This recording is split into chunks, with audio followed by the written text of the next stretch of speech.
السلام علیکم ناظرین، گجرات اضلاع کے اجتماع جو چل رہے ہیں 17 اور 18 دسمبر کو سریندر نگر کا اجتماع ہوا، جس میں حضرت مولانا فرید احمد صاحب دامت برکاتہم عالیہ نے علماء اکرام میں بات کی۔ بڑی زبردست آپ نے بات کی، علماء کی کیا ذمہ داریاں ہیں اس پر روشنی ڈالی، اور جو غیر علماء ہیں ان میں جا کر ہم کس طرح سے محنت کریں اس پر بھی حضرت نے روشنی ڈالی۔ چلیے ناظرین، حضرت کی بات سنتے ہیں، اور آپ سے گزارش ہے کہ آپ ویڈیو کو پوری ملاحظہ فرمائیں اور اپنے دوستوں میں بھی اس کو شیئر کریں۔ وسبحان اللہ وما انا من المشرکین، صدق اللہ العظیم۔ معزز علماء کرام، اللہ تعالیٰ کا بے انتہا فضل ہے کہ اس نے ہمیں اس سلسلے سے جوڑا ہے جو نبیوں کا سلسلہ ہے، اور بڑا مبارک سلسلہ ہے۔ یہ اسی کا کرم ہے، اسی کا احسان ہے، اسی کا انتخاب ہے۔ اگر ہم تھوڑا غور کریں گے اپنی خاندان میں، اپنی قوم میں، اپنے علاقے میں، کہ کتنوں میں سے ہم کو اللہ پاک نے مولانا تشریف ہے، کتنوں میں سے اللہ تعالیٰ نے ہم کو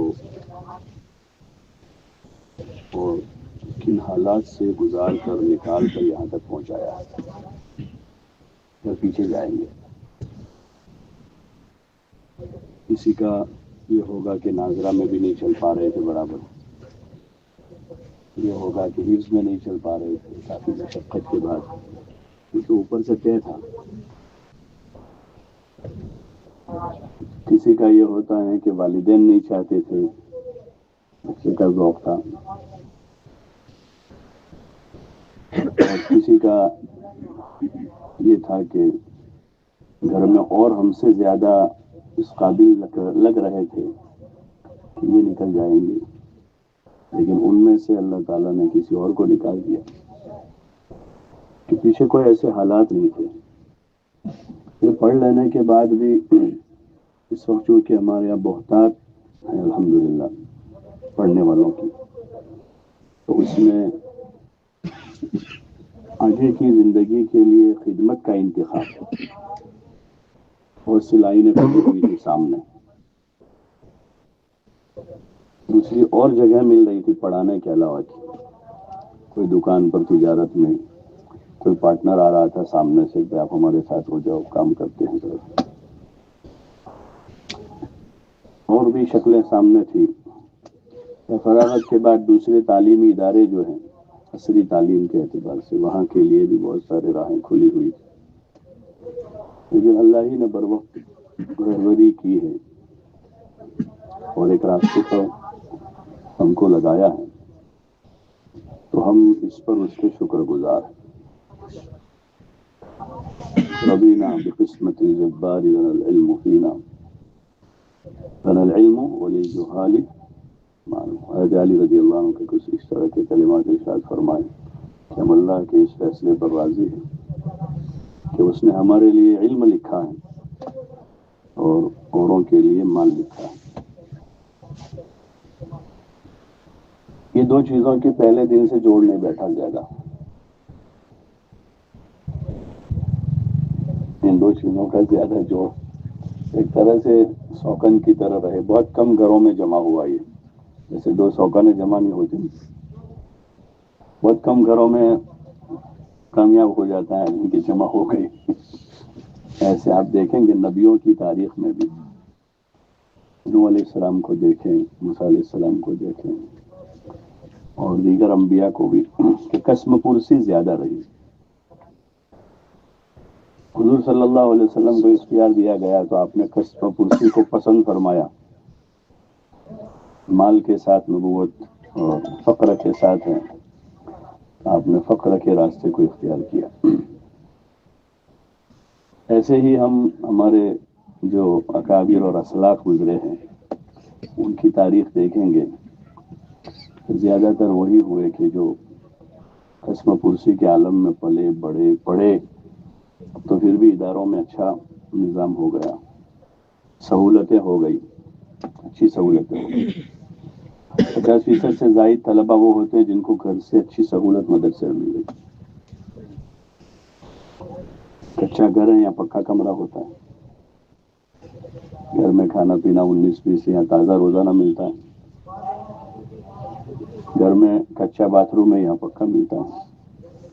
ایسے 50% سے زائد طلبہ ہوں گے مدرسوں میں، دیہی علاقوں کے خصوصاً جو غریب طلبہ ہوتے ہیں، کرائے کے گھر میں والدین رہتے ہیں، خود ایک کمرہ ہے۔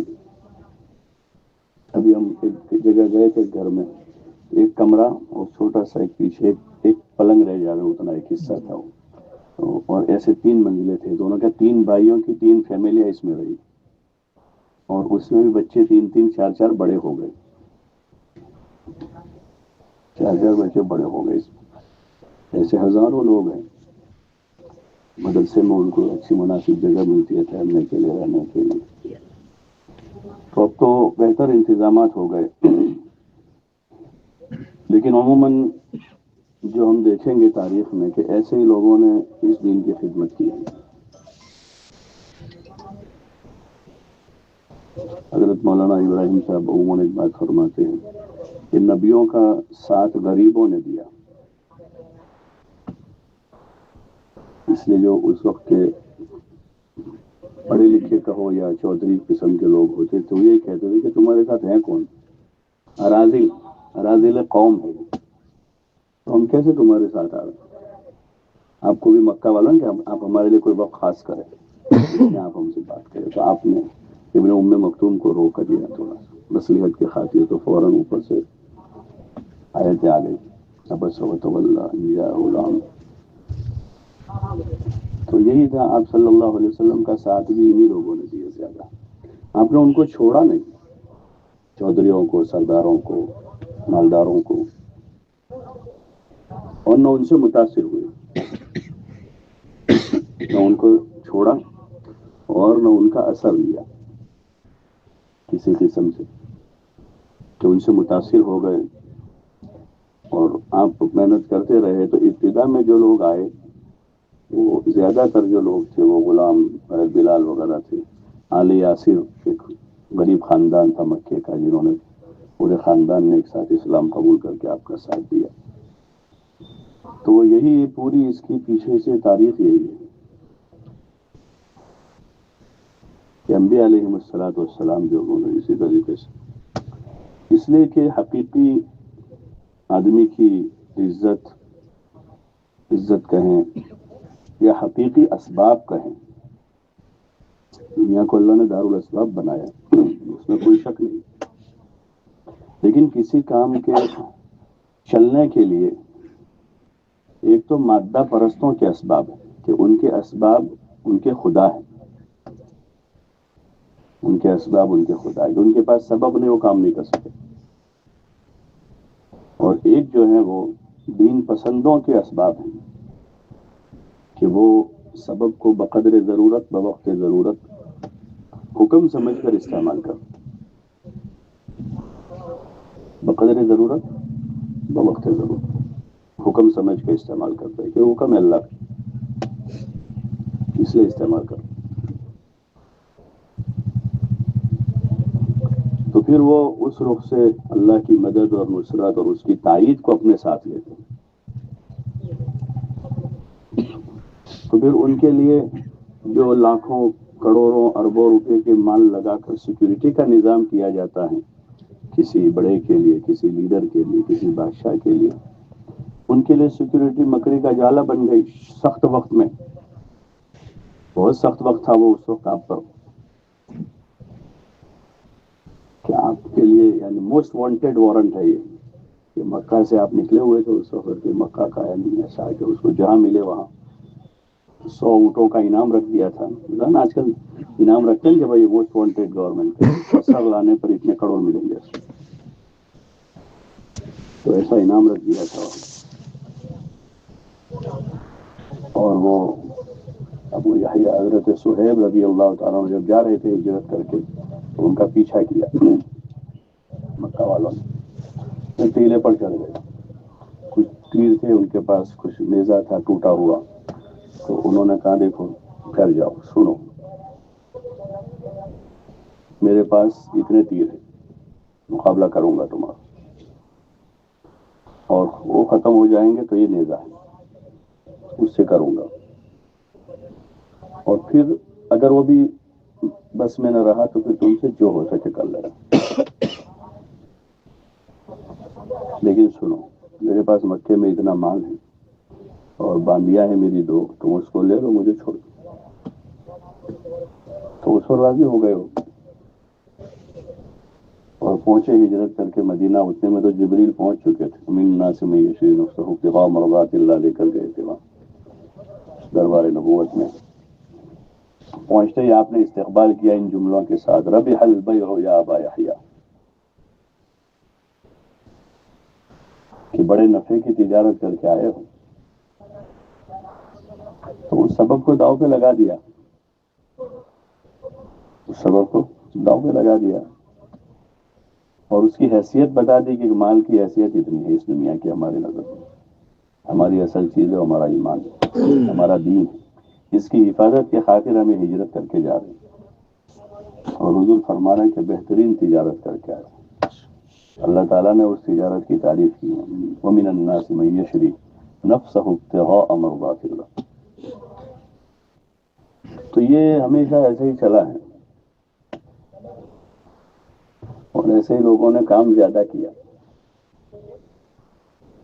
کہ جن کے پاس صبح کھایا تو شام کا کھانا نہیں تھا، عید کے دن نئے کپڑے نہیں تھے، لیکن عید کی نماز انہوں نے پڑھائی،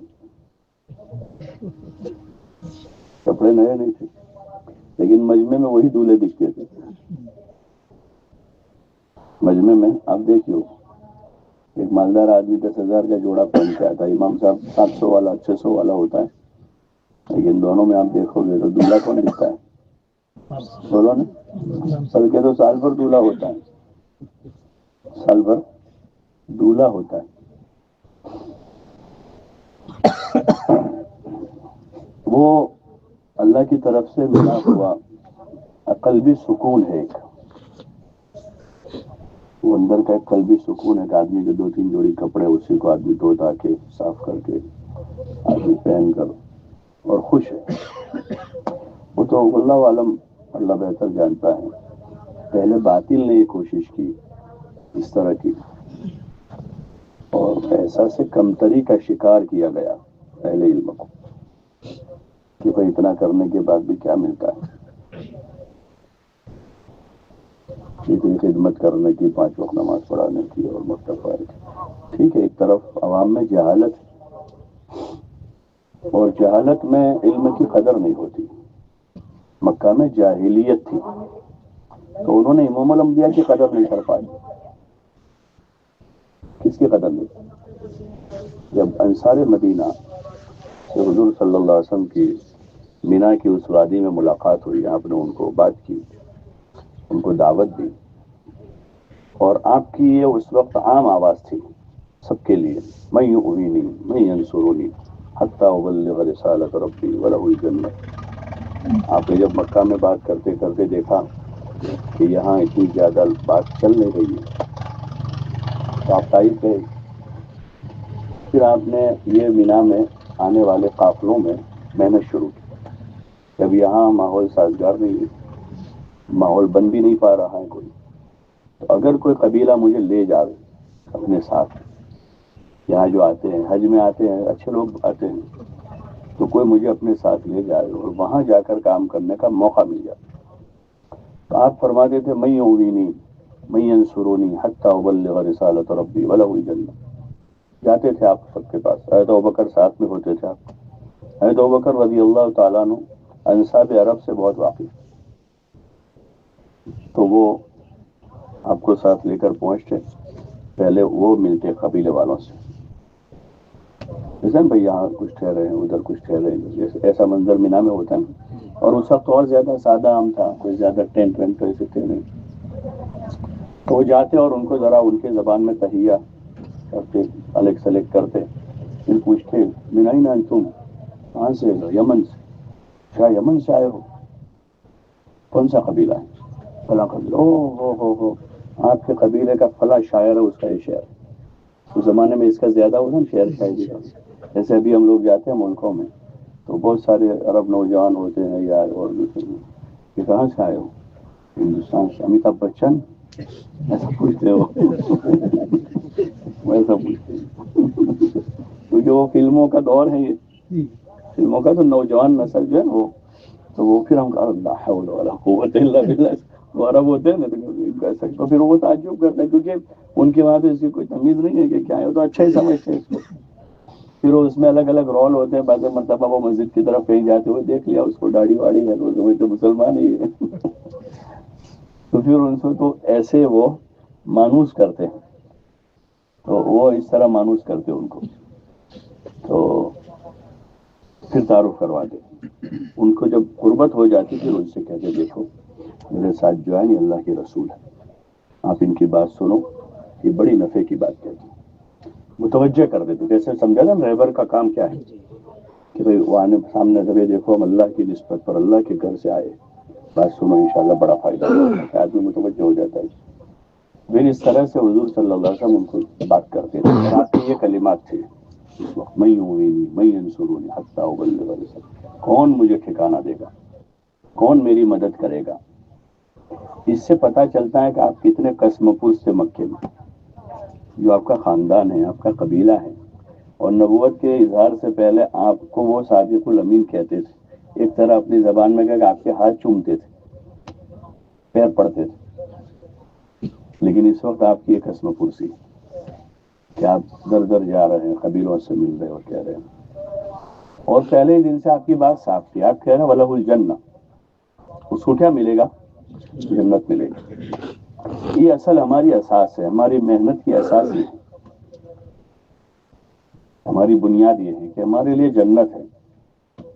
اگر وہ تصور قائم ہے تو پھر یہاں کی تکلیف نہیں ہے. پھر میدان احد میں اس کی خوشبو آئے گی.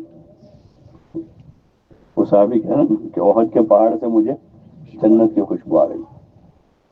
اور پھر آدمی کو جان دے کر آدمی کہتا ہوا جائے گا فزت ورب الکعبہ، رب کعبہ کی قسم کامیاب ہو گیا. اس لیے کہ الموت جسر یوصل الحبیب الی الحبیب، وہ اصل حقیقت ہے جو اس وقت عموماً اوجھل ہے آنکھوں سے، عموماً اوجھل ہے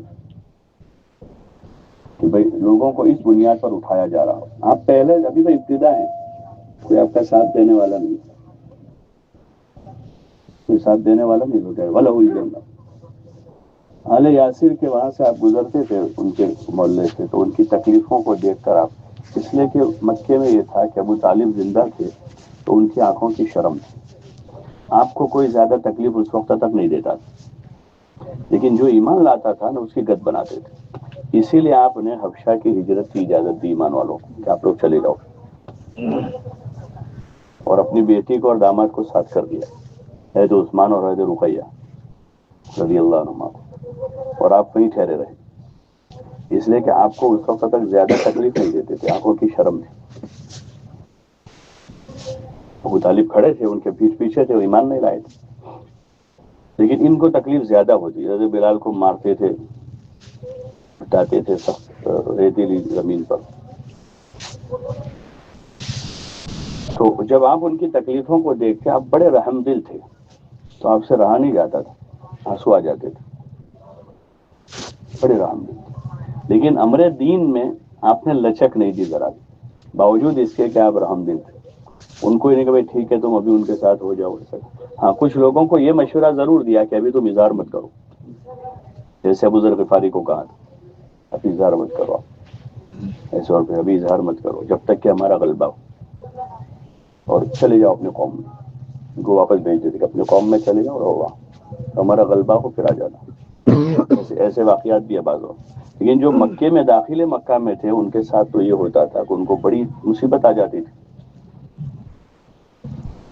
تو آپ آل یاسر سے فرماتے تھے صبرن یا آل یاسر، صبرن یا آل یاسر ان موعدکم الجنہ، کہ ہمارا جو تم سے وعدہ ہے وہ کیا ہے؟ جنت ہے. یہی اصول ہے کہ جب تک حالات سازگار نہیں ہے تو صبر ہے، آدمی صبر کے ساتھ کہ حالات سازگار نہیں، لیکن خدمت کرتا رہے، کام کرے، اس سے تدبیر ہے یہ۔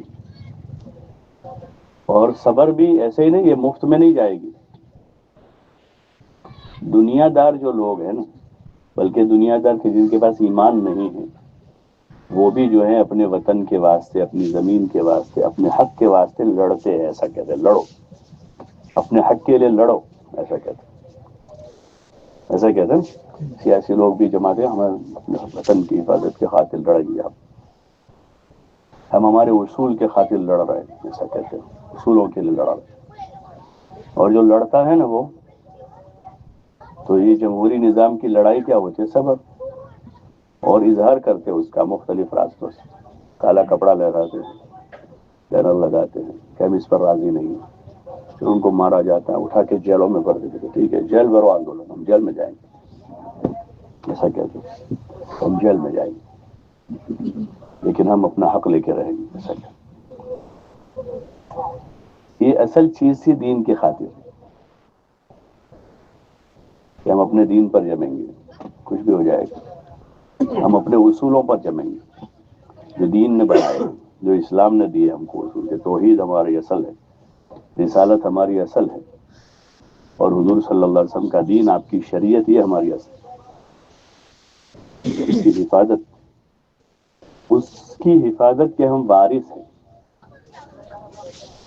اس کی حفاظت کے ہم وارث ہیں۔ اس میں اللہ پاک نے کہا وَأَوْرَثْنَا ثُمَّ أَوْرَثْنَا الْكِتَابَ الَّذِينَ اصْطَفَيْنَا مِنْ عِبَادِنَا،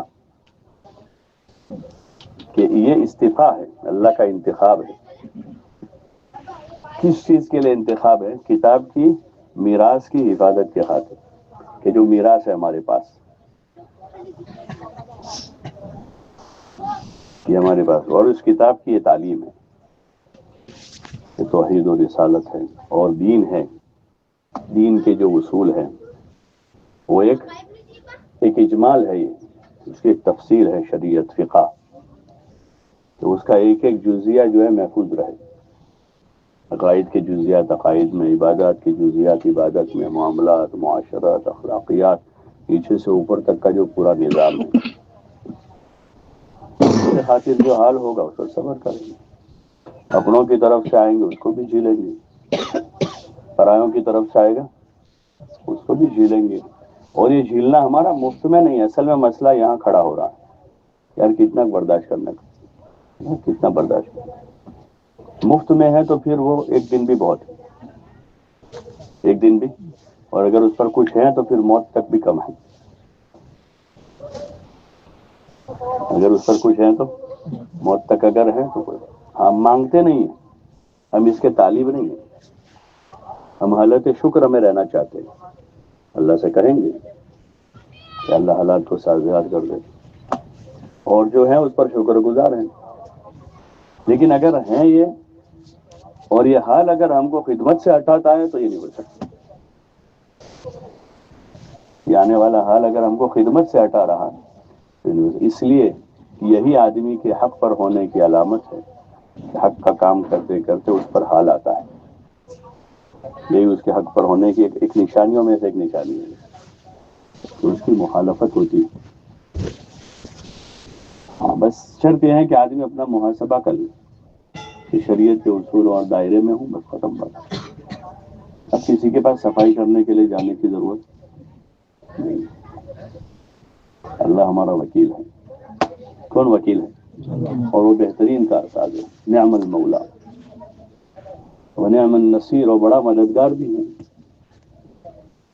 نعم المولا ونعم النصیر، تو اس کے کام میں لگے ہوئے، چاہے وہ حال چھوٹا ہو بڑا ہو، اقتصادی حال ہو، اقتصادی حال زیادہ ہوتا ہے خصوصاً اس دور میں کہ معیار زندگی اوپر چلا گیا ہے، معیار زندگی اوپر چلا گیا ہے، اور آدمی اب خود تو ہے اپنے آپ کو قابو کر لے گا، لیکن بیوی بچے بھی آدمی کے ساتھ ہیں، ان کی ضروریات ہوتی ہے، اور اس میں آدمی بعض مرتبہ ٹوٹ جاتا ہے، ہمت ہار جاتا ہے، لیکن آدمی جمتا ہے، خدمت پر جمع رہتا ہے، تو امتحان کا ایک وقت ہوتا ہے، آزمائش کا ایک دور ہوتا ہے آدمی، اگر آدمی صبر کے ساتھ ہے تو مدد ضروری ہے، اور صبر میں اللہ کی معیت ہے، یہ سب سے بڑا انعام ہے صابرین کے لیے، سب سے بڑا انعام ہے کہ معیت نصیب ہوتی ہے، جو انسان کا دنیا میں سب سے بڑا ہدف ہے اور سب سے بڑا مقام ہے۔ یہ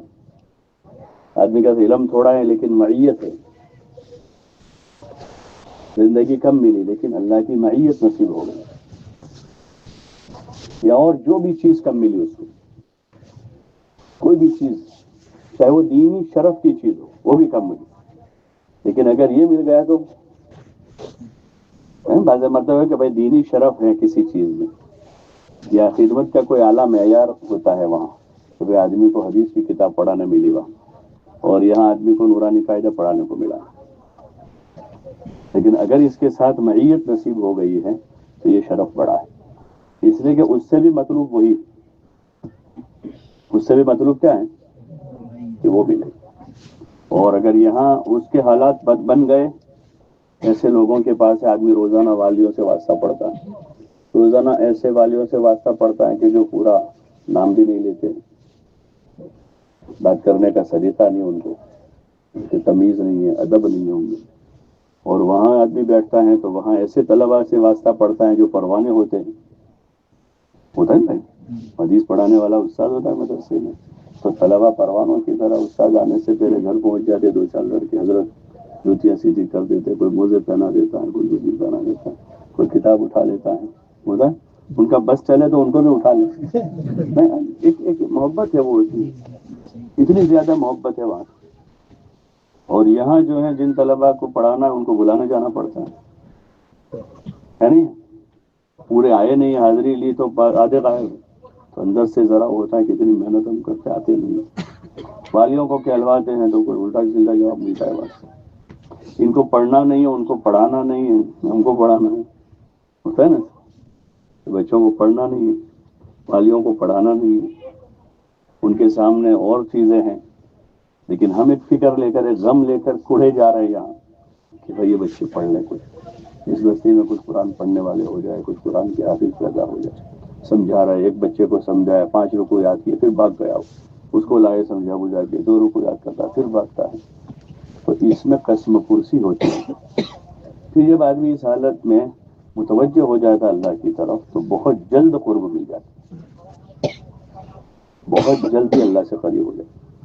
ہمارے استاد سے حضرت مولانا زین العابدین اعظمی رحمۃ اللہ علیہ، بہت سے لوگ جانتے ہوں گے، دارالعلوم میں شعبہ تخصص الحدیث کے صدر رہے اخیر میں، اور وہ شعبہ انہوں نے شروع کیا، ایک طرح سے سمجھو ہندوستان میں وہ شعبہ انہوں نے شروع کیا، شعبہ تخصص الحدیث، پھر دارالعلوم میں ہوا، ان کے شاگرد مولانا عبداللہ معروف کے ساتھ جو دارالعلوم میں اس شعبے میں ہے، وہ ایک زمانے میں چھاپی میں پڑھایا انہوں نے، سن 62 میں انہوں نے سال لگایا جماعت میں، کئی سال پڑھانے کے بعد انہوں نے سال لگایا، تو مجھے کئی مرتبہ ذکر کرتے تھے اور کہتے تھے میں گودرا بھی آیا تھا سال کے دوران، اور گودرا سے لونا واڑا ہم لوگ پیدل گئے تھے، اسی زمانے میں انہوں نے صفات ستہ پر صحیح حدیثیں جمع کی تھی، میں نے ایک مجموعہ تیار کی، جو حدیث کے استاد تھے، اور تبلیغ میں وقت آیا تو 6 نمبر، تو انہوں نے میں نے صفات ستہ سے انتخاب کیا تھا اور مولانا یوسف صاحب کو پیش کیا تھا، وہ فرماتے تھے، تو وہ کہتے کہ جب وہ وہاں تھے چھاپی میں تو اس دوران کچھ نیچے کی کتابیں ان کے ذمے تھی، پھر ترمذی کو استاد پڑھاتے تھے اور کوئی کتاب اللہ عالم، تو وہ انتقال کر گئے یا وہ کہیں چلے گئے، تو ان کی جگہ پر اس کتاب کا مشورہ ہوا شورا میں، پھر مشورے سے وہ کتاب کسی اور کو ملی، ان کے پاس تحاوی تھی تو وہ ان کو ملی مولانا کو، تو پہلے مشورہ میں سے کسی نے ان سے اظہار یعنی ان کے ساتھ خیر خواہی کے اظہار سے انہوں نے کہا کہ زیادہ تر یعنی رجحان تو یہ تھا کہ آپ کو ملے وہ بڑی کتاب، لیکن پھر طے یہ ہوا ہے کہ آپ کو یہ پڑھانا ہے، تو انہوں نے کہا، وہ خود مجھے سنا رہے تھے، فرما رہے تھے کہ میں نے ان سے کہا کہ کیا وہ کتاب پڑھانے کا ثواب زیادہ ملے گا، یعنی اس کا ثواب زیادہ ملے گا، اور جو کتاب مجھے ملی اس کا کم ملے گا کیا؟ یعنی ان کو یہ تھا کہ حضرت کو برا نہ لگے، اس وجہ سے ان کو کہہ رہے. اور پھر کہنے لگے کہ جو کتاب میرے ذمہ آئی ہے نا اس کی شروحات کم ہے، تو اس میں مجھے محنت زیادہ کرنی پڑے گی. تحاوی کی شروعات کم ہے، اب کچھ چھپی ہے، تو اس میں مجھے ثواب زیادہ ملے گا کیونکہ مجھے محنت زیادہ کرنی پڑے گی. اور جو کتاب آپ کہہ رہے ہو اس کی شروحات بہت ہیں، تو اس کے پڑھانے والے کو اس سے اجر کم ہی ملے گا کیونکہ اس میں محنت ان کو کم کرنی پڑے گی. اور پھر کہنے لگے میں نے کہا کہ اگر مجھ سے ساری کتابیں لے کر مجھ کو نورانی قاعدہ دے دے تو بھی مجھے کوئی حرج نہیں ہے، اس لیے کہ مجھے تو قاعدہ بھی اللہ کے لیے پڑھانا ہے اور وہ کتاب بھی اللہ کے لیے پڑھانا ہے. ایسا ذائقہ اور جذبہ ہے.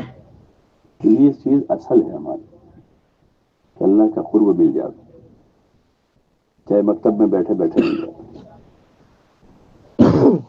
اور ایسے بہت سے لوگ گزرے ہیں.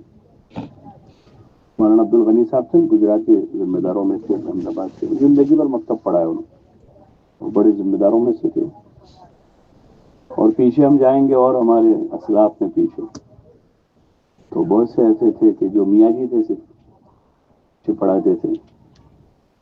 اور حاجی صاحب تو معروف شخصیت ہیں، حاجی امداد اللہ صاحب مہاجر مکی رحمۃ اللہ علیہ. مولانا نانوتوی اور گنگوئی ان سے متعلق، بڑے لوگ ان سے متعلق.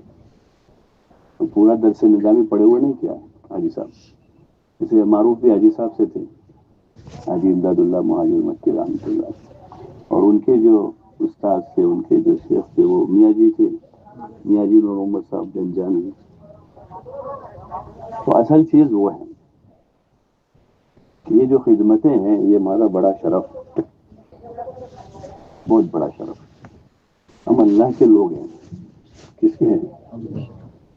وہ یو پی کے دیکھیے زبان میں تو اللہ والوں ایسا کہتے ہو. یو پی میں جو لوگ گئے تو ایسا آدمی کوئی ٹوپی داڑھی والا چلتا جاتا ہے تو کوئی کسی کو کوئی اللہ والوں ایسا کہتے ہو، عام لوگ ہیں اس میں. تو یہ ہمارا سب سے بڑا شرف ہے. دنیا میں کوئی بڑی پارٹی کا آدمی ہوتا ہے تو گاڑی پر اس کا بینر لگاتا ہے، پیچھے آگے پتہ نہیں کتنا یہاں لگاتا ہے، وہاں لگاتا ہے، گھر کے آگے لگاتا ہے، ہم فلاں پارٹی کے آگے. ویسی پارٹی ابھی تو ان کی ہے لیکن کل کو پتہ نہیں کون سی تھی. اور ہم اس اللہ کے ہیں جس اللہ کی حکومت کو کبھی زوال نہیں ہے.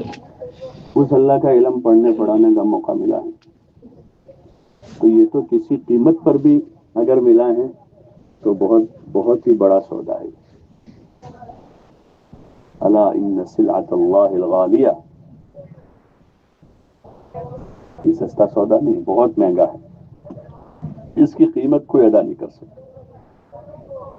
اس کی قیمت 10,000 روپے نہیں ہے، اور اس کی قیمت 10 کے 20 ہو جاوے تو، اور اس کی قیمت 20 کے 50 ہو جاوے تو 50,000 نہیں، لاکھ روپیہ نہیں، 10 لاکھ روپیہ نہیں، کروڑ روپیہ نہیں.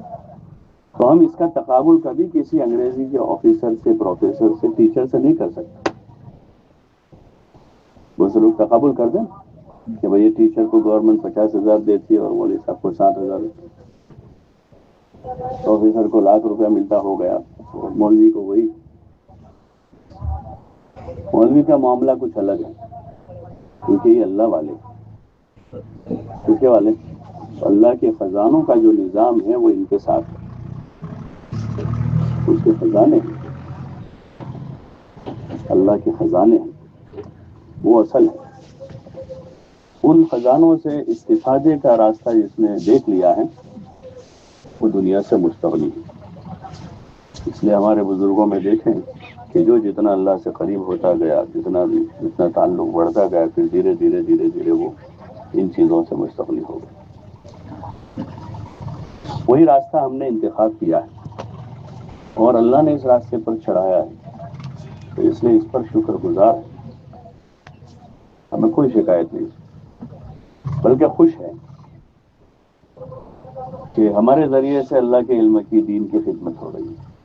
اور کوتاہی میں ہم معذرت خواہ ہیں. اگر کوئی کوتاہی ہم سے ہو رہی ہے تو ہم اس پر تائب ہیں کہ اللہ معاف فرما دے، توفیق عطا دے. اپنے بس سے ہم کرنے کی کوشش کر رہے ہیں کہ اچھا سے اچھا کریں، اور اس میں کمی ہے تو اس میں ہم معذرت کہ اللہ معاف فرما دے، مزید اس کو بہتر کرنے کی توفیق دے دے. تو پھر اللہ توفیق دے دیتا ہے. جو ہو رہا ہے اس کو کم سمجھ رہے ہیں تو اللہ بڑھا دیتا ہے کہ جو ہو رہا ہے یہ اللہ کم ہے اور کروں گا. اس لیے آپ دیکھیں بعض بزرگوں کو کہ انہوں نے دن بدن ان کا کام بڑھتا ہی گیا. جس لائن سے انہوں نے کرنا چاہا اللہ نے ان کو اس کے اسباب مہیا کر دیے. کوئی آدمی کسی جگہ استاد تھا, انہوں نے کسی بنجر علاقے میں کام کرنے کا سوچا تو وہاں ان کو اچھا خاصا تھا, کوئی ٹینشن نہیں تھا, کوئی پریشانی نہیں تھی. مہینہ ہوتا تھا تنخواہ ہو جاتی تھی, 2 وقت پڑھاتے تھے, آرام کرتے تھے. ان کو کام آگے بڑھانا تھا اور جگہ, تو انہوں نے انتخاب کیا کسی بنجر علاقے میں جا کر پڑھے وہاں. تو وہاں نہ رہنے کا ٹھکانہ ہے نہ تنخواہ کا ٹھکانہ ہے. کام شروع کیا انہوں نے. تو ان کی نیت تھی کہ ہم کچھ کام زیادہ کریں, ایسے لوگوں تک پہنچے جہاں کوئی پہنچا نہیں, جہاں ایمان کا مسئلہ ہے, عقیدے کا مسئلہ ہے, سنت شریعت کا مسئلہ ہے. تو جب گئے تو کچھ نظر نہیں آ رہا تھا, بلکہ حالات ہی حالات تھے, خیر رکھنے کی جگہ نہیں تھی. لیکن انہوں نے کرنا چاہا تو اللہ کی مدد ساتھ ہو گئی. لیکن وہاں نصرت اور مدد کا جو دستور ہے وہاں ان تنصروا اللہ ینصرکم, شرط کے ساتھ کہ پہلے ہم قدم اٹھا لیں تب جم جاتے, تو پھر اس کی مدد یقینی ہے, اس میں کوئی شک نہیں.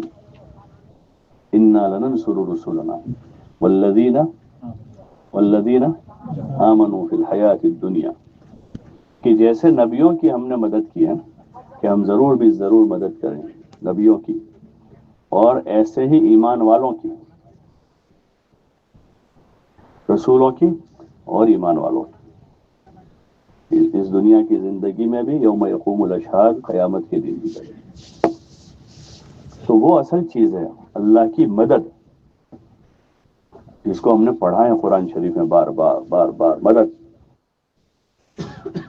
النصر, انا لننصر, اللہ کی مدد وہ اصل چیز ہے کہ وہ ہمارے ساتھ ہو جائے. اس کا سبب اختیار کرنا چاہیے کہ مدد کیسے ساتھ ہوگی. ایک تو ظاہری صلاحیت پیدا کی جاتی ہے, وہ بھی ضروری ہوتی ہے. کسی مکتب میں پڑھانے کے لیے بھائی ضرورت ہے کہ نورانی قاعدے کی مشق کرے, تو نوجوان علماء 2 مہینے 3 مہینے کسی جگہ میں, تاکہ ہم کو جگہ مل جائے, مشق کر لیتے ہیں. کیونکہ مکتب والے پوچھیں گے کہ آپ کو ہے کچھ تجربہ, تو تجربہ تو پڑھایا نہیں ہے کہیں, لیکن ہم 3 مہینے فلاں جگہ مشق, جو معروف جگہ ہے, ہاں بھائی فلاں جگہ مشق ان کو رکھ لیں, ہوتا ہے نا. کسی مدرسے میں تجوید کے استاد کی ضرورت ہے, تو پھر وہ آتے ہیں کہ بھائی کیا آپ کے پاس ہے, ہم نے 2 سال قرات کا کورس کیا تھا سر میں, یہ ہمارے پاس, ان کو رکھ لیتے. استحقاق اپنا یہ ہمارے پاس. تو ایسے یہ نصرت کا استحقاق پیدا کرنا, جسے ظاہری صلاحیت میں پیدا کیا جاتا ہے, اور ضروری ہے کہ حافظ ہو اچھا, تجوید اچھی ہو تو وہ تجوید کرانی پڑے. چھوٹے بچوں کو پڑھانے کی مشق ہے تو ہے. تو ایک ظاہری صلاحیت کے اعتبار سے استحقاق بنانا اور اس کی کوشش کرنا ہے. اسی طرح دوسرا یہ ہے کہ نصرت خداوندی ہمارے ساتھ کیسے ہو, اللہ کی مدد, اس کا راستہ تقویٰ ہے, اس کا راستہ تقویٰ ہے. جہاں تقویٰ ہے وہاں ہر چیز ساتھ میں,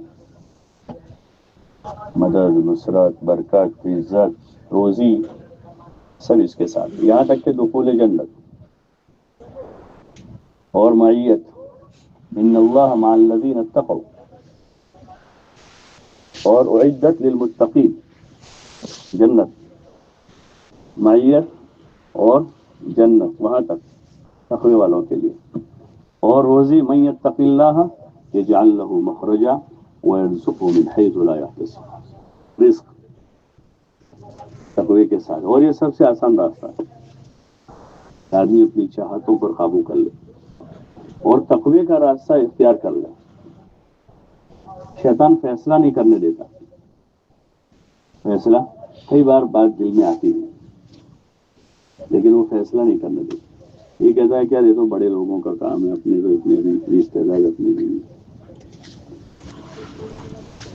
اتنا تقویٰ کہاں سے لائیں گے. یہ زمانہ تو دیکھو بھائی, زمانہ تو دیکھو کیسا ہے.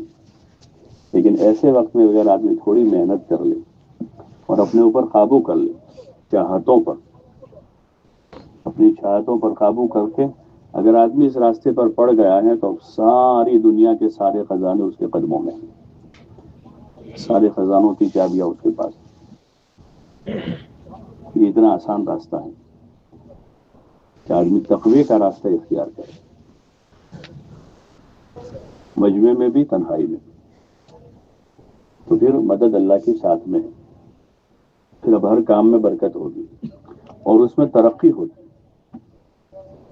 اس کے لیے بہت زیادہ کی ضرورت نہیں ہوتی، وہ تھوڑے میں خدا برکت کر دیتا ہے۔ ایک بیج ہے یہ، ایسے ہی تقوی والوں نے ایک مدرسے کی بنیاد رکھی دیوبند میں، ایک انار کے درخت کے نیچے بنیاد رکھ دی وہاں۔ انہوں نے یہ عمارت دیکھی نہیں تھی، نہ ان کے خواب و خیال میں تھا کہ ایسا بڑا اتنا وسیع مدرسہ ہو اور اس میں پورے ملک سے ہزاروں لاکھوں طلباء آئیں گے اور پھر یہاں سے وہ سیراب ہو کر پورے ملک میں پورے عالم میں جائیں گے۔ لیکن انہوں نے اپنا کام کر دیا، اس درخت کو بڑھانا کا کام اللہ کا، بندے کی زندگی ہے اپنے بس کا ہو کر گزرے، پھر اس میں جتنی للہیت ہے، جتنا اخلاص ہے، اس کے بقدر خدا اس پودے کو بڑھائے گا۔ مولانا الیاس صاحب رحمۃ اللہ علیہ اپنے اخیر عمر میں ایسا کہتے تھے، اللہ مجھ سے پوچھے گا کہ کیا لائے ہو تو میں کہوں گا ملک میوات لے کر آیا ہوں۔ یعنی ان کے ذہن میں جو فکر میں وہ تھا، امت کیا انہوں نے اور فکر اس کی تھی، لیکن ان کے زمانے تک ابھی کام گجرات، مہاراشٹر، ایم پی، راجستھان اور کرناٹک اور دنیا کے ملکوں میں نہیں تھا۔ تو وہ کیا کہتے تھے، اللہ پوچھے کیا لائے ہو تو کیا کہوں گا، ملکی میوات میں کام تھا، اور دلی میں تھا، یو پی کے کچھ علاقوں میں گئے تھے، سہارنپور اور یہ کیرانہ وغیرہ، اور لکھنؤ تک گئے تھے، مولانا لکھنؤ بھی گئے تھے اپنے اس مقصد کے خاطر، اور وہ سفر حج اس میں انہوں نے جو کام کیا وہاں پر ہو۔ لیکن ابھی وہ بالکل ابتدائی مرحلہ ہے تعارف کا ہی، جب آخر وقت ہے تو اس وقت زیادہ کام جو ہوا تھا میوات میں ہوا تھا، اجتماعات ہو رہے تھے، وہاں سے جماعتیں نکلتی تھی، اور میوات میں جو انقلاب تھا، دینی انقلاب جو جس کا اعتراف بڑے بڑے لوگوں نے اس وقت کیا، بڑے بڑے لوگوں نے اس کا اعتراف کیا تھا اس انقلاب کا، کہ بھئی اس قوم میں عبادت، نماز اور روزہ اور زکوٰۃ اور تقویٰ اور اس طرح کے لوگ پیدا ہوئے ان کے اندر، تو ایک علماء کے لیے ایک نظیر تھی، وہ محنت کا ایک اثر دکھ رہا تھا، ملک میوات لے کر آؤ۔ لیکن یہ پورا جو ہے، پورا عرب اور عجم، یورپ، امریکہ اور پورے عالم کے جزائر اور ممالک، اوپر سے نیچے تک، فقیر لوگ بھی اور امیر لوگ بھی اور بڑے بڑے مالدار بھی، اور کئی ملکوں کے شہزادے ہیں جو سفر کرتے ہیں، ابھی بھی کرتے ہیں وہ، اور مختلف ملکوں میں جاتے ہیں اپنے الگ تعارف سے، اس تعارف سے نہیں جاتے ہو، جو اس تعارف سے جائیں گے بڑے مسائل ہوں گے، آدمی کرتے ہو تو اوپر سے نیچے تک بڑے بڑے علماء ہوتے ہیں، تو یہ ان کا اخلاص ہے، تو اس اخلاص اور اس قرآن سے بنیاد رکھی تو اللہ تعالیٰ نے ان کو اس کے لیے استعمال کر۔ پھر اب وہ تو ایک نام معروف ہو گیا مولانا کا، جو اصل قرار دیے گئے مولانا یوسف صاحب، اور باقی اس کے پیچھے جنہوں نے اپنی اپنی سطح سے جہاں جو قربانیاں دی، ایسے دنیا میں ہزاروں لاکھوں لوگ ہیں، ہزاروں لاکھوں۔ آپ دیکھو کوئی ضلع کی سطح سے آدمی ہے، کچھ 2 4 5 آدمی، ہر ضلع میں جائیں گے تو یہاں کس نے بنیاد رکھی تبلیغ کی، ہمارا فلاں آدمی۔ ہمارے یہاں جو صوبے میں بنیاد پڑی تو مولانا عبدالغنی صاحب کے بھانجے تھے، وہ سب سے پہلے گئے، یہاں سے گھر سے وہ پڑھنے کے لیے دلی گئے، مدرسہ امینیہ اس زمانے میں، تو وہاں سے ان کو کسی نے مولانا الیاس صاحب کے پاس بھیجا، اور ان کے پاس رہے اور 4 مہینے لگائے، اور پھر آئے یہاں۔ تو مولانا عبدالغنی صاحب جو تھے احمد آباد والے، وہ ان کے بھانجے تھے، وہ اب ان کو کوئی نہیں جانتا ہے، جس آدمی نے بنیاد رکھی اس صوبے میں تبلیغ، کوئی نہیں جانتا انہیں۔ اور پھر اس کے بعد کیسے کیسے لوگ پیدا ہوئے ضلعوں میں، انہوں نے کیا کیا قربانیاں دی۔ بہت سے وہ ہیں جو ایسے غیر معروف ہیں کہ ان کو کوئی نہیں جانتا، کچھ لوگ معروف ہو گئے تھے، وہ بھی اللہ کی مرضی ہوتی ہے جو ہے۔ تو وہ چیز اصل جو ہے وہ ہے کہ اللہ کے ساتھ کا وہ تعلق ہے، اور پھر جس اخلاص کے ساتھ آدمی کی خدمت ہے اس کے بقدر پھر واجب ہے، اور اللہ اس میں برکت دیتا ہے، اس میں ترقی ہے، وہی اصل چیز ہمارے سامنے۔ باقی جو ہے یہ متاع قلیل ہے، پوری دنیا بھی مل گئی کیا کریں گے اس کو؟ اس لیے میں نے عرض کیا کہ جو سوکانیں جمع نہیں ہوئی، اور اگر جمع بھی ہو گئی تو پھر وہ اکثر یہ ہوا کہ انہوں نے یہ دوسری والی سوکن کو چھوڑ ہی دیا، دوسری والی کو اپنے ارادے سے چھوڑ دیا۔ بہت سے ایسے علماء ملیں گے کہ جنہوں نے اپنے ارادے سے اپنے باپ دادا کی زمین جائیداد کے وارث نہیں بنے، اپنے ارادے سے اپنی دینی خدمت کے خاطر قربان کر دیا اس کو۔ خود مولانا الیاس صاحب رحمۃ اللہ علیہ بہت بڑے زمیندار کے بیٹے تھے، اور مولانا عبید اللہ صاحب کا ایک بیان میں نے پڑھا تھا، اس میں تو وہ کہہ رہے تھے کہ ان کے پاس آبائی زمین 3000 بیگھہ تھی۔ کتنی تھی؟ وہ سب تو گاؤں کے گاؤں ہوتے تھے نا، یہ گاؤں کانڈلا سے جھنجھانا کے بیچ میں وہ زمین تھی ان کی کہیں، لیکن جو ان کے والد ہی یہاں گئے تھے، اللہ والے تھے، وہ معروف ہو گئے لوگوں میں، بھائی دم کرتے ہیں تو لوگ اچھے ہو جاتے، تو لوگ آنے لگے ان کا بہت زیادہ، تو وہ بھاگتے تھے ان چیزوں سے، تو سب چھوڑ چھاڑ کے وہ یہ جنگل میں آ گئے، دہلی کے اس وقت یہ جنگل تھا، اور اس مسجد میں پڑ گئے۔ پھر وہ اکیلے تھے، کوئی نماز پڑھنے والا نہیں تھا، تو ان کو تھوڑا سا وہ بھی ہوا کہ شاید یہ شیطان کا دھوکہ تو نہیں، مجھے جماعت کی نماز چھوٹ گئی میری، تو وہ باہر کھڑے ہو جاتے تھے کہ کوئی آتا جاتا مسافر اور زور سے پہلے ان کو لے آؤں گا، جماعت کی نماز پڑھوں گا، اثر سے پہلے اس طرح سے۔ ابھی کوئی تبلیغ کے اس طریقے کار کا کوئی تصور نہیں، وہ تو اس طرح سے وہاں آئے تھے، دو آدمی آ گئے، ایک آدمی آیا تو ان کو ساتھ لائے، بعض وہ آتے تھے جن کو وضو کرنا تو وضو کرواتے تھے ان کو، میں جیسے کروں ایسے کرو، تم وضو کرواتے، پھر کہ نماز پڑھنا نہیں آتا، تو پھر ان کو جب نماز سے پہلے ان کو نماز بتاتے تھے کیسے قیام ہے، پھر اس کو جب چلو پڑھتے، یعنی نماز سکھا کے پھر مقتدی بناتے تھے، ایسا ہوتا تھا۔ بعض ایسے بھی سنا بزرگوں سے کہ ایسے لوگ ملے ان کو کہ نماز زندگی میں کبھی پڑھی نہیں تھی، تو قیام کرتے تھے، رکوع کرتے تھے، پھر حضرت جب ان کو سجدہ کر کے بتاتے ہیں، بولے ایسا کام کیوں کروں میں کہ ماتھا زمین پر اور چوتڑ اوپر کروں سجدہ میں آدمی نا، وہ جب دیہاتی لوگ کبھی کیا ہی نہیں تو ایسا کہتے تھے، تو اس طرح سے وہاں شروعات ہوئی، اس طرح سے۔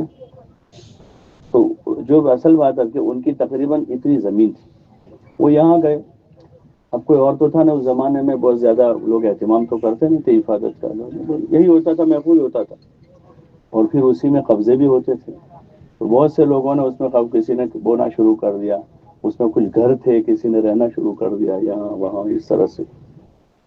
تو مولانا الیاس صاحب رحمۃ اللہ علیہ کا زمانہ آتے آتے ان میں سے اکثروں پر قبضے ہو گئے، مکانوں پر بھی، تو ان کے کچھ رشتے دار تھے خاندان کے، وہ ان کے پاس آیا اور انہوں نے ان کو سنایا کہ ساری زمینیں آپ کے آبا و اجداد کی ہیں اور اس پر قبضے ہو گئے اور یہ ہے، تو ہماری کہ آپ اس کا مقدمہ لڑیں، اس کو آزاد کراوے لوگوں سے۔ تو نے کہا بھائی یہ کام تو مجھ سے نہیں ہوگا، میں ایک کام میں لگا ہوا ہوں، اس میں پڑ جاؤں گا تو میرا کام رہ جائے گا، میرا یہ کام رہ جائے گا۔ تو انہوں نے اور ان کو ہلکا کر کے بتایا کہ چلو ہم لڑ لیں گے اس کو، آپ خالی جو ہے موقع بموقع آ جایا کرے جب بلائے وہاں کورٹ میں۔ بولے بھائی وہ بھی مجھ سے نہیں ہوگا۔ انہوں نے کہا چلو آپ وہاں بھی مت آنا، کاغذات پر دستخط تو کر دو گے۔ تو انہوں نے کہا بھائی اس سے بھی میرے کام میں حرج ہوگا۔ کیا کہا؟ اس سے بھی میرے کام میں حرج ہوگا۔ تو سوکن جمع نہیں کی انہوں نے، اور پھر ایک وقت وہ آیا کہ بزرگوں سے سنتے ہیں کہ فاقہ ہو گیا، بالکل اپنا جو تھا لگا دیا، بیوی کے زیور لگوا دیے، مشہور قصہ ہے وہ بھی، بیوی کے زیور کے لیے انہوں نے، ان کے پاس ایک عام آدمی تھے ساتھی لیکن اللہ والے تھے، ان کو کہا کہ آپ پردے کے پیچھے سے بات کر کے ذرا ہمارے گھر والوں کو ترغیب دینا کہ وہ زیور دے دیں۔ تو انہوں نے ترغیب دی، اور کہاں اس سے زیور کا، تو کہا کہ مولوی صاحب خود ہی کہتے تو میں تو دے دیتی۔ تو انہوں نے کہا کہ میں نے اس لیے آپ سے کہلوایا کہ اگر میں کہتا اور نہ دیتی تو اچھا نہ تھا، یا دے دیتی تو ایسا ہوتا کہ بھئی میری شرم میں دے دیے، یہ آپ کے کہنے پر دیے تو اس طرح سے تاکہ اس کی رضا اور رغبت باقی رہے اس میں، اس لیے میں نے اس طرح اور سب لگوا دیا، یہاں تک کہ روٹی کا مسئلہ ہو گیا کہ ایک روٹی نہیں، اور کام کتنا بڑا لے کر اٹھے ہیں کام۔ مشہور واقعہ ہے کہ ایک دن وہ آیا کہ ایک روٹی نہیں، آٹا بھرنے کا جو ڈبہ لکڑے کا پہلے ہوتا تھا، ڈبہ جو لکڑے کا ہوتا تو اس کو کھرچ کر اندر سے نکالا آٹا تو ایک روٹی بنی، اور آدھی آدھی باپ بیٹوں نے کھائی۔ اس دن مولانا نے کہا تھا کہ بھائی آج کے بعد اس چار دیواری میں فاقہ نہیں آئے گا۔ پھر اس کے بعد اتنا بڑا مشن لے کر اٹھے تھے، لیکن وہ سوکن کو انہوں نے چھوڑ دیا۔ تو اس لیے یہ ہمارا ہدف نہیں ہے۔ ہاں ہم دنیا میں ہیں، ضرورت مند ہیں، اللہ کی طرف سے موسیٰ علیہ السلام نے کہا رب انی لما انزلت الی من خیر فقیر، کہ تیری طرف سے جو خیر مل جاوے میں اس کا فقیر ہوں، محتاج ہوں۔ کہ ہم محتاج ہیں، اللہ سے مانگیں گے عافیت والی، راحت والی، عزت والی روزی بھی دے، ضرورتوں کا انتظام کرے، استغنا کے ساتھ سوال اور اشراف سے بچا کر لوگوں کا محتاج نہ کرے، اللہ اپنے فضل سے اپنے کرم سے اس کا انتظام کرے۔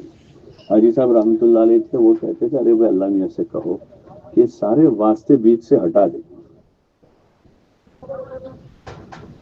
سارے واسطے بیچ سے، وہ تو قادر ہیں، اسی نے واسطے رکھے ہیں سب جو بھی ہیں، کہ اللہ میاں سے کہو کہ اللہ سارے واسطے بیچ سے ہٹا دے۔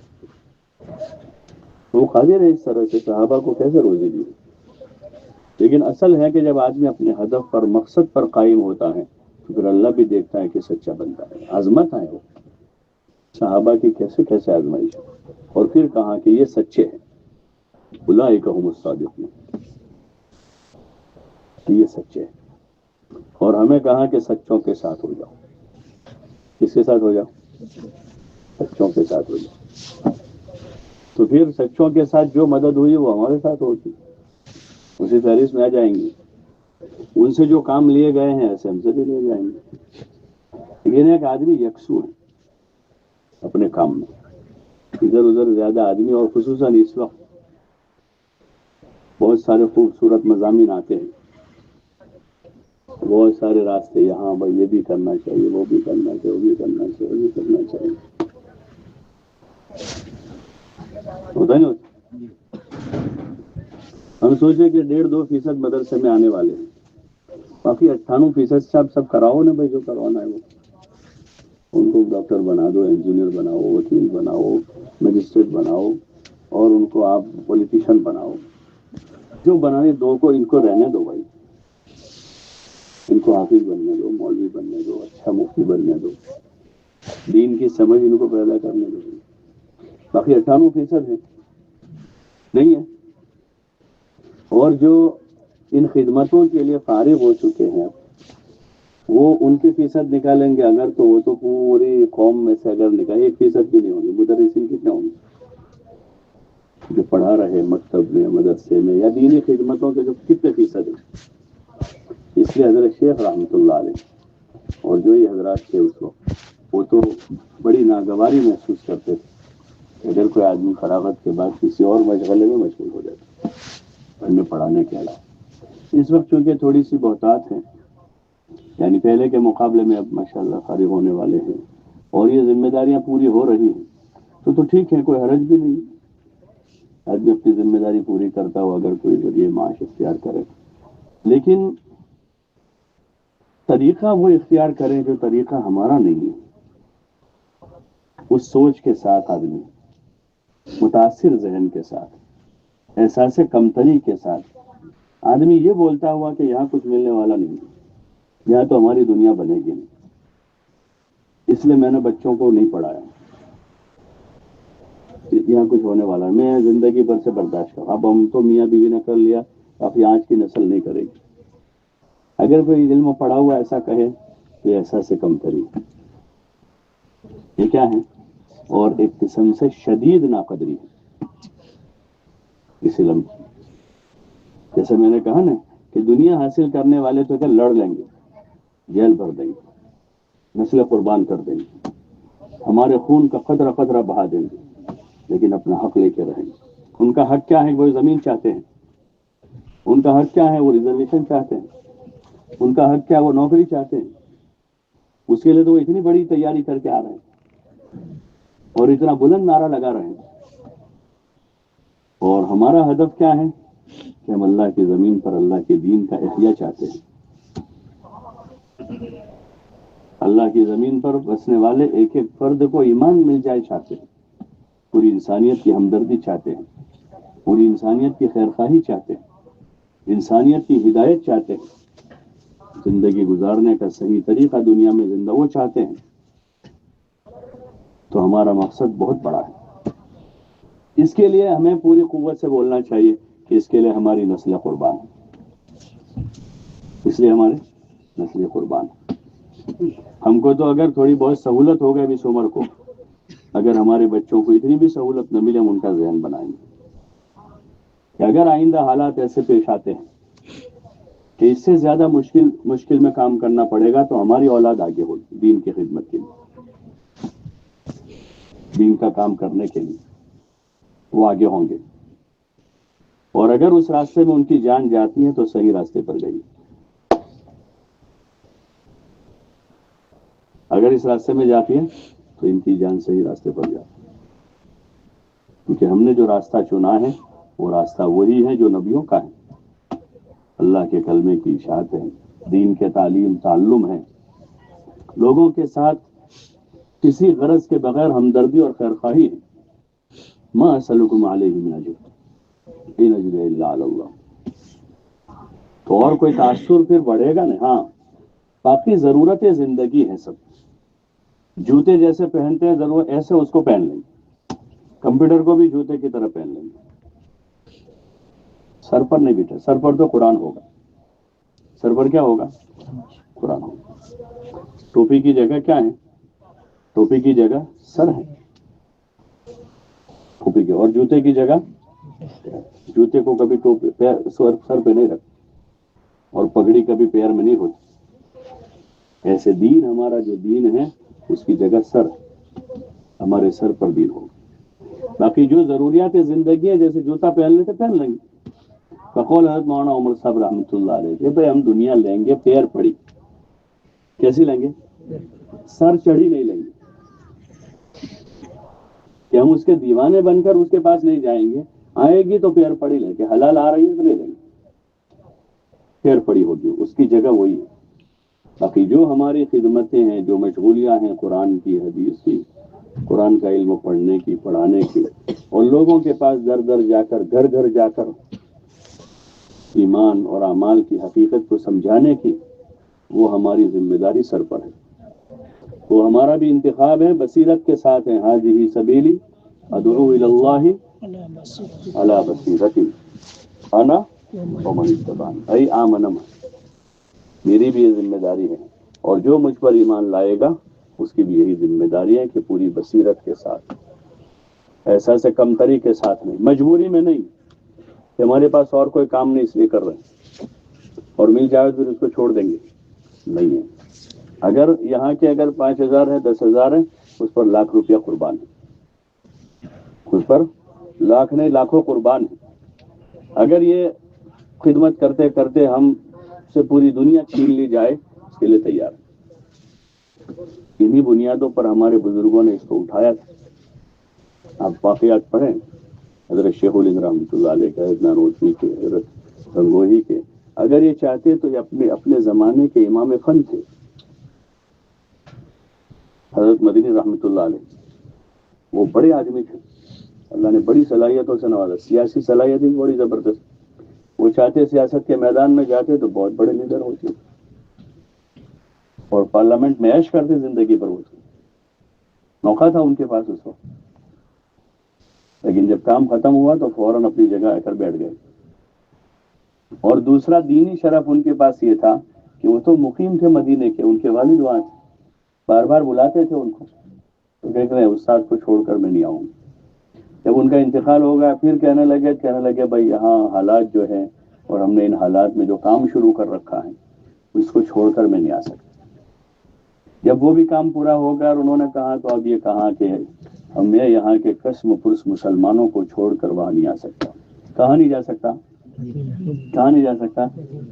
جہاں لوگ مرنے کے لیے جاتے ہیں. وہ کہہ رہے کہ یہاں کے قسم پرس مسلمانوں کو چھوڑ کر میں وہاں نہیں آ سکتا. اور آسام کے غریبوں میں دورے کرتے رہے, بنگال کے غریبوں میں. زندگی کا بڑا حصہ بنگال میں گزارا, رمضان پورا وہاں گزارتے تھے.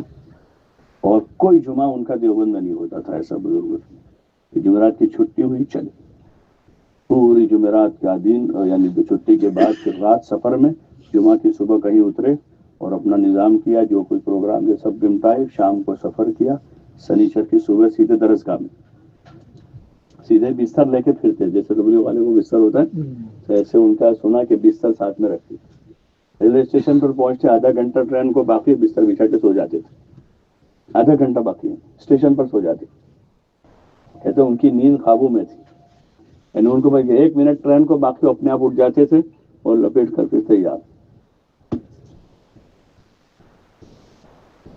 یہ غازی یہ تیرے پراسرار بندے, کہ یہ ہمارا میدان ہے. علامہ اقبال نے بہت جھنجھوڑا سب کو.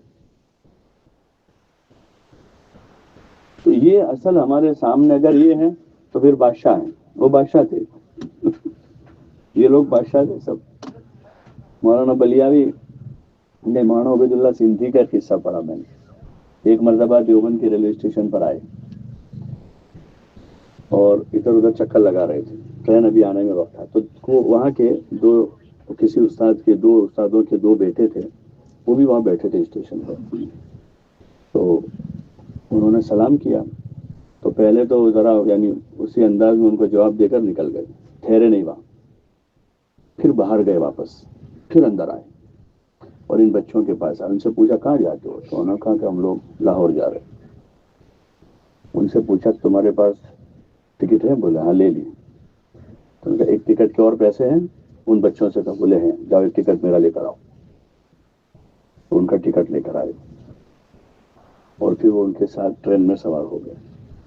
آگے جتنے اسٹیشن آتے تھے پنجاب کے, تو وہاں چونکہ اس زمانے میں بڑے بڑے نواب بھی تھے, بعض رئیس لوگ بھی تھے, تو اسٹیشن پر ان کو پتا تھا کوئی کانفرنس تھی وہاں پر, اس میں وہ جانے والے تھے. اور اس کانفرنس میں جانے کے لیے ٹکٹ کے پیسے نہیں تھے.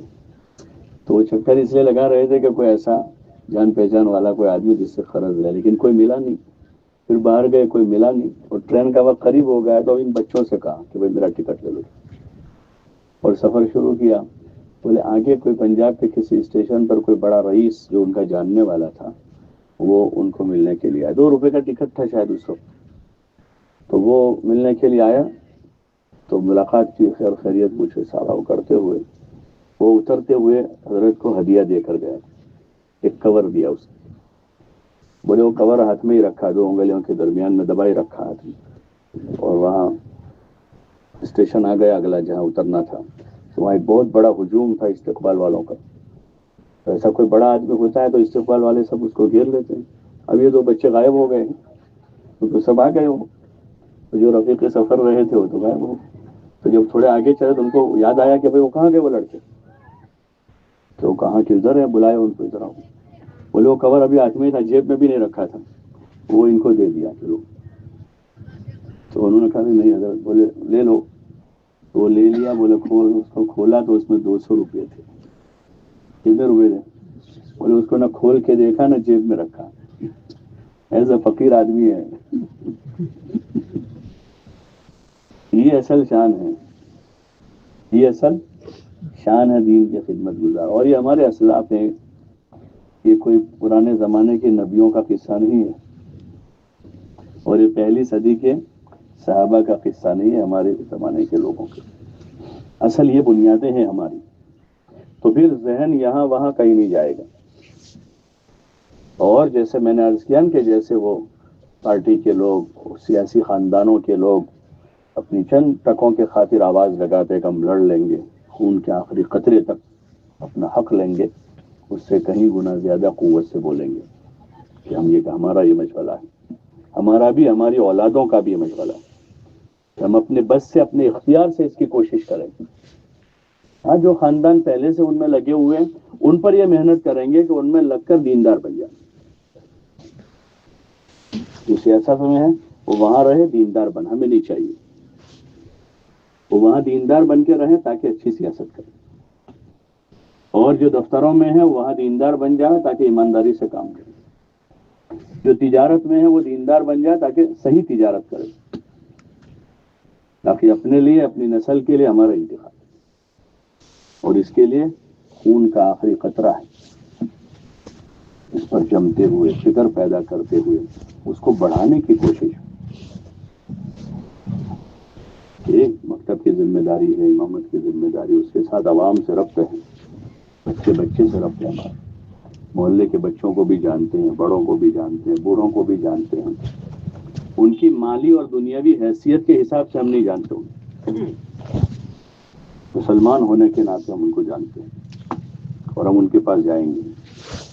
فقیر کے ساتھ بھی ہمدردی لے کر جائیں گے، اور محلے کا سب سے بڑا رئیس ہے اس کے پاس بھی ہمدردی لے کر جائیں گے. ہماری تواضع ہماری مجبوری نہ ہو.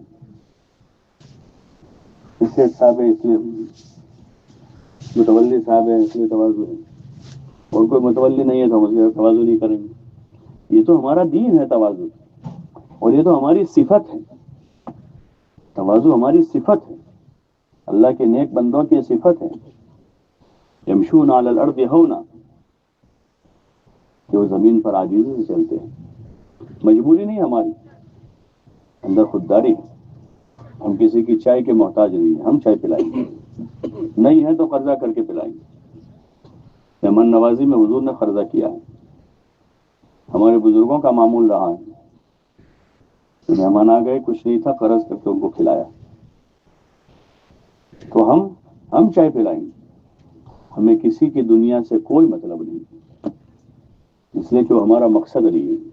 نہ ہمیں اس کو جمع کرنا ہے، نہ ہم اس کو زیادہ چاہتے ہیں استعمال کے لیے بھی. اسے بدے مطلب ہو گئی ذرا استعمال کا معیار اچھا ہو جائے. حضور علیہ السلام چاہتے تو سب سے اعلیٰ معیار کی چیزیں آپ استعمال کر سکتے، اور مدینے میں سب سے بڑا محل آپ بنا سکتے تھے. لیکن یہ نبوت کا طریقہ نہیں ہے، یہ بادشاہوں کا طریقہ ہے. یہ نبوت کا طریقہ نہیں. آپ چاہتے تو سب سے اعلیٰ معیار کی چیزیں استعمال کر سکتے. یہ بادشاہوں کا طریقہ ہے، نبوت کا طریقہ نہیں. نبوت کا طریقہ تو اپنے عوام کے ساتھ ہے، غریبوں کے ساتھ. اور آپ کو کہاں جا رہا ہے؟ وَاصْبِرْ نَفْسَكَ مَعَ الَّذِينَ يَدْعُونَ رَبَّهُمْ بِالْغَدَاةِ وَالْعَشِيِّ. وہ فقراء مہاجرین ہیں. یہ کون لوگ ہیں؟ فقراء تھے، اصحاب صفہ تھے. آپ کو کہا وَاصْبِرْ نَفْسَكَ، وجلس نہیں کہا. اسے اس میں مجاہدہ ہے، یہ تو کام ہے جس میں مجاہدہ ہے. وَاصْبِرْ نَفْسَكَ مَعَ الَّذِينَ يَدْعُونَ رَبَّهُمْ بِالْغَدَاةِ وَالْعَشِيِّ يُرِيدُونَ. کہ ان کا ایک تو اللہ کی ذکر اور یاد بھی ہے، اور مقصد صرف اللہ کی رضا ہے اور کچھ نہیں. تو اس لیے یہ راستہ اللہ نے دیا ہے ہم کو، اس پر ہم شکر گزار ہیں. یہ تبلیغ کے راستے سے جو اگلا کام ہے کہ بھئی امامت کے ساتھ، مکتب کے ساتھ ہمارا عوامی ربط ہو. تعلیم و تعلم کے ساتھ انبیاء علیہ السلام کا عوامی ربط ہے، حضور کا عام ربط ہے. غریبوں سے، مالداروں سے، پڑھے لکھوں سے، ان پڑھوں سے. اور جن تک رب پہنچنا نہیں ہوا اس کے بارے میں اندر بے قراری ہے کہ ہم پہنچے وہاں تک. آپ جہاں تک جا سکتے تھے آپ گئے، نہیں جا سکے وہاں آدمی بھیجے. اور آپ دنیا سے گئے تو اپنے پیچھے حسن انتظام کر کے گئے. دنیا سے گئے تو ایک حسن انتظام کر کے گئے، ایسے افراد تیار کر کے گئے جو گئے پیچھے. جیسے میں نے 2 مثالیں دی ہیں ادھر دارالعلوم کے لوگوں کی، حضرت الیاس صاحب کی. انہوں نے بھی یہی کیا، جتنا وہ کر سکتے تھے خود کیا انہوں نے اپنے مدرسے کے ساتھ. جیسے حضرت مدنی رحمۃ اللہ علیہ کبھی آسام میں ہیں، کبھی بنگال میں، کبھی یہاں ہیں، کبھی وہاں ہیں. ایسے اور لوگ بھی. اور پھر اپنے بعد اس نے انتظام کر کے گئے ایسے افراد. مرد چھوڑ کے گئے اپنے پیچھے. کس کو چھوڑ کے گئے؟ اپنے پیچھے مرد چھوڑ کے گئے. حضور بھی اپنے پیچھے مرد چھوڑ کے گئے تھے. ان کو اللہ کہہ رہا ہے رجال. اصل مرد یہ ہے، رجال لا تلہیہم تجارۃ ولا بیع عن ذکر اللہ، کہ اپنے پیچھے مرد چھوڑ کے گئے. تو ایسے ہی کہ ہم جب تک ہیں اللہ کا کام کرتے رہیں. اپنے بس کا کریں گے، تھک جائیں گے، چور ہو جائیں گے، جو ہیں اپنا لگا دیں گے. یہ طریقہ ہے نبوت کا کہ جو ہے لگا دو. سب تو اب کیا کر رہے ہیں، یہ تقاضے اور آ رہے ہیں. حضرت بلال رضی اللہ عنہ کے جو قصے ہیں، ایک طرح سے حضرت بلال حضور کے خزانچی تھے. جب بھی کوئی حضرت ان کو کام دیتے، بھائی یہ کرو، ان کو کھلاؤ، ان کو پلاؤ، یہاں دو، یہاں دو، وہاں دو. ختم ہو جاتا تھا تو حضرت بلال قرضہ کر لیتے تھے. پھر زید ابن سونا کا قصہ ہے، وہ آئے اور کہا کہ آپ قرضہ لیتے ہو، میرے پاس سے لے لیا کرو. ان سے لیا پھر. اور پھر اس میں واقعہ مشہور ہے بلال کا. وہ ایک اور موقع پر جب کسی اور سے قرض تھا، وہ زید ابن سونا تو خود ہی آ گئے تھے لینے کے لیے، اور ایک اور قرض تھا جس میں بلال کو انہوں نے وارننگ دی تھی کہ وہاں تک میں اتنے دنوں میں نہیں دیا تو غلام بنا دوں گا. بلال حضور کے پاس آئے اور تدبیر کی، ذرا آگے پیچھے ہو گئے تھے. ابھی تیاری کی تھی لیکن اتنے میں انتظام ہو گیا تھا. رات کو حضور نے کہا ذرا میں بس ابھی نکلا تھا، صبح کا انتظار کر رہا تھا کہ صبح ہو جاوے سفر کروں، لیکن اتنے میں حضور کا قاصد پہنچا کہ بلال کو بلاؤ. تو بھائی تمہارے قرض کا انتظام ہو گیا. یہ قرضہ کوئی مکان بنانے کا تھا، آپ نے گھر بنایا تھا مدینے، شادیاں کی تھی بچوں کی، آپ نے اس میں قرضہ ہو. یہ دین کے خاطر تھا. یہ میراث ہے، یہ آپ کی میراث. تبلیغ سے یہی چاہا جا رہا ہے، تبلیغ سے. تو پھر اس سے عوامی ربط بڑھے گا اور لوگ آئیں گے، اور بنیادی جو فرائض ہے وہ زندہ ہوں گے. نماز ہے. ابھی اس وقت ہم سوچے کتنے فیصد نماز ہمارے محلوں میں؟ 100% رہی ہے، 50% رہی ہے. یہ لوگوں کے ساتھ پہنچنا، ان سے ربط بنانا، ان سے تعلق پیدا کرنا. ان کے پاس جہالت ہے، قدر نہیں ہے. جہالت میں یہی ہوتا ہے. ماں باپ کی قدر نہیں کرتے لوگ، کرتے عموماً ہیں 80%، 90% ملیں گے ایسے. ماں باپ، جن ماں باپ نے ان کو کھلایا پلایا، ماں نے دودھ پلایا، باپ نے پسینہ بہایا اور کھلایا، تو وہ ان کی قدر نہیں کر رہے. ایک دوسروں کے قدردان نہیں. دو پارٹنر ہیں، ذرا سی بات ہوتی ہے گالی گلوچ پر اتر آتے ہیں. بات سمجھ